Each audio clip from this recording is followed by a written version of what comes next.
Hey everyone, it is your favorite 25-year-old financial guru back in the house. And today we are going to dive deep into something that, honestly, most people probably do not even think about. But it is quietly eating away at their time, their focus, and yes, their money. We are talking about your phone, my friend, your smartphone, that little rectangle of distraction, that remote control for your life, as one of my buddies so aptly put it. And let me tell you, it is probably the most powerful and dangerous tool you own. Because let us be real, you are probably watching this video on your phone right now. Statistically speaking, that is where most of you hang out. If your phone is a hot mess, a digital landfill overflowing with random apps, notifications constantly screaming for your attention, then, my friend, your life is probably also a hot mess, and you are definitely leaving money on the table. I know, because that used to be me. My phone was a digital war zone, hundreds of apps, scattered everywhere. A true testament to my past inability to say no to digital clutter. It was a big, fat, disorganized mess, and it reflected directly on my bank account.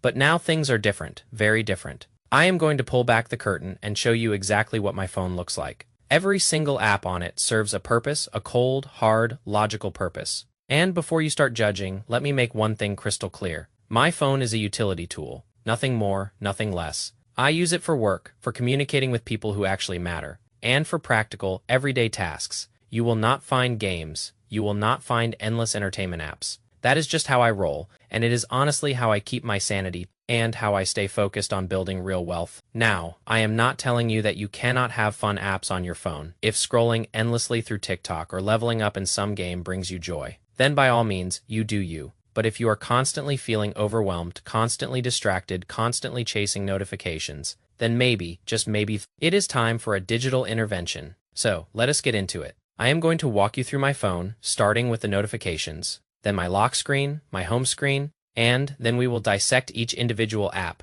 Alright, buckle up, because this is where the real talk begins. It is a plain, boring, black screen, and before you yawn and scroll away, hear me out. This seemingly dull choice is actually a power move. 2 reasons. 1. It is an energy saver, pure and simple. A black background draws the absolute least amount of energy from your phone, meaning my battery lasts longer, way longer. A white background, or a vibrant photo, would be draining that precious juice faster. So black, it is just more conservative, more efficient, more me, and 2. I do not have a dog or a wife or a kid to plaster on my background. So black it is. And honestly, it has been like that for years, simple, clean, and utterly distraction-free. No, you will also notice something else, something incredibly important. No notifications. None. Nada. Zip. On my home screen, that is not because I am a social hermit, though sometimes I wish I were. It is because most of my notifications are off. Completely right. Now, I am actually in airplane mode up in the mountains.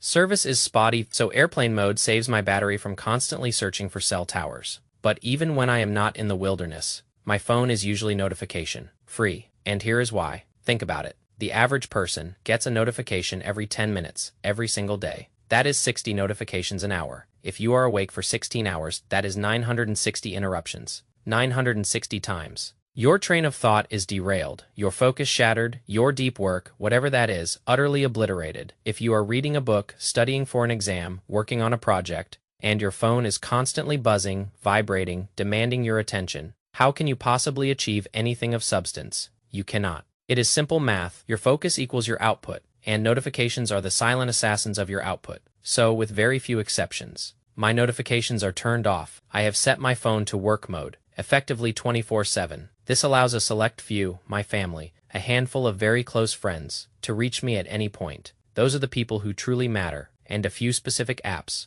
like FaceTime, Google Calendar, Notes, Signal, and timers. Those are the tools, the essential ones. My goal is to have my phone vibrate and notify me as few times as possible throughout the day, because every buzz is a tiny death to my productivity, and every tiny death adds up to a huge chunk of wasted life, and wasted life, my friends, is wasted money. Alright, let us dive into the actual apps. I have 3 different pages of apps, and as you will immediately notice, my phone is aggressively utility, focused, again, purely my personal preference. No endless scroll of entertainment, no gaming empires, just tools, efficient, purposeful tools. Let us start with the bottom row. The essential dock phone. Yes, I have notifications for that. People actually call me crazy, right? Messages.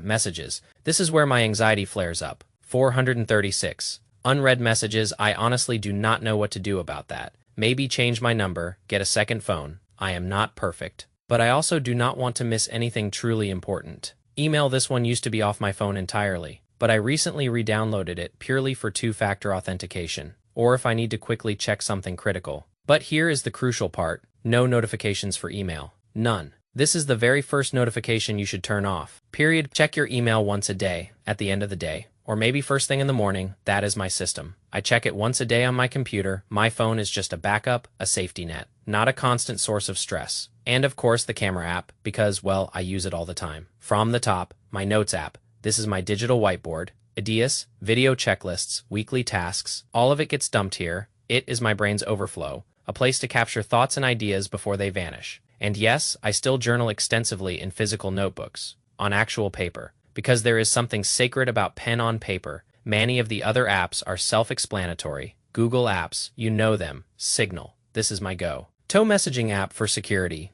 They do not store your messages on their servers for long, which in this day and age of privacy concerns is a huge win. Slack. I use it for the couple of businesses I am involved with. Staying connected, staying updated, it is a necessary evil. WhatsApp. And here is a fun fact outside the United States. WhatsApp is king. My European friends, my South American contacts, everyone uses WhatsApp. But in the US, especially if you grew up here, it is all about SMS, or iMessage. Funny how that works? ClickUp, this is my task management powerhouse, managing employees, projects, my entire empire. It all lives here. Maybe I will do a whole video on that someday. Moving on to the second page, and the first thing that jumps out is the massive Google Maps widget. This is not just for aesthetics, my friends. It is a strategic choice. I use it constantly, whether I am biking, driving, and if I am at a red light and need to quickly input a destination. That huge widget is a lifesaver. No fumbling through tiny icons. Just tap and go. Efficiency at its finest. Other apps here: utilities, photos, Uber, pretty standard,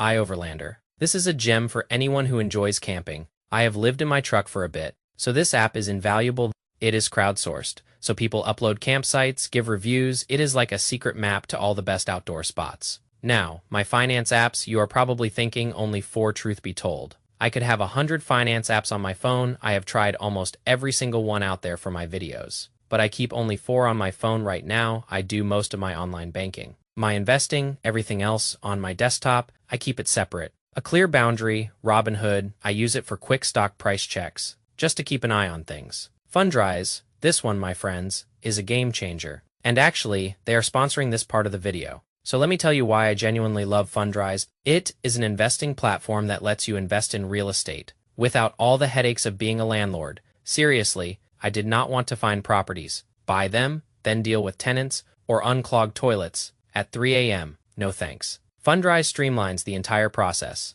It is genius. They have a super simple, incredibly smooth app. You can check it out at fundrise.com, Fabian, or click the link below. They have 5 different plans, from a starter plan to a premium plan. Starter, basic, core, which is where most people start. AA, $5,000 investment minimum, then advanced, and premium for the serious players, with a $100,000 investment minimum. Each plan offers different features, and I have been genuinely happy with the results and the features within the app. For example, being part of the core plan can give you access to the Fundrise IPO when it comes out. Pretty cool, right? Now, let us talk about fees, because this is where Fundrise truly shines. AA 0.15% annual advisory fee, incredibly low, and up to a 0.85% annual asset management fee, also incredibly low. Trust me, I have talked to countless people in the real estate investing world. These fees are almost unheard of. I have not seen anyone with lower fees. That is why I believe Fundrise is an amazing platform. To start your real estate investing journey, go to Fundrise.com, Fabian, and sign up. I highly recommend it. I use it myself, so huge thanks to Fundrise for sponsoring this section. Now, back to the regularly scheduled programming. KuCoin. Great for checking crypto prices, buying and selling if needed. Yada Savings, LinkedIn, Audible, SoundCloud, Spotify, all pretty straightforward productivity and learning tools. Then, my 2 social apps, Instagram and Twitter. Instagram, I have a feeling this one might not be on my phone next year. I do not love it, but for now, I need it for work, for updates. And it is primarily a messaging app for many of my friends. Notifications are mostly off. Twitter, however, is my new obsession. I absolutely love this app. I just started using it recently. Seriously, go follow me there. If you want investment ideas, market insights, I post so much on Twitter. It is a goldmine of smart people and valuable connections, CNBC and Wall Street Journal. These are my news sources, quick, concise, to the point, no fluff, just facts. Finally, the third page. And as you can probably tell, it is pretty sparse. You are probably thinking, Nate, did you just delete all your apps for this video?